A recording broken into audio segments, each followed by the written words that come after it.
Adinkra és una tela estampada tradicional feta pel poble Ashanti de Ghana.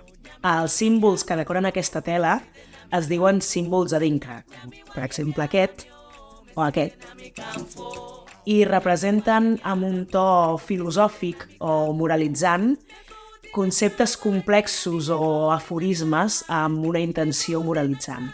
Els símbols Adinkra tradicionalment han estat utilitzats en teixits, en ornaments de l'habitatge i en objectes de l'ús quotidià. Però actualment són símbols que són com una recuperació de les arrels africanes. Ens simbolitzen això, el tornar a aquestes arrels. I són símbols que els podem veure en logotips d'entitats, de partits polítics, de logotips d'internet. I també s'utilitzen en tatuatges o escenificacions. De fet, jo mateixa porto tatuat un dels símbols Adinkra, que és el Sankofa. És com torna al passat, torna a les teves arrels i agafa el que és teu.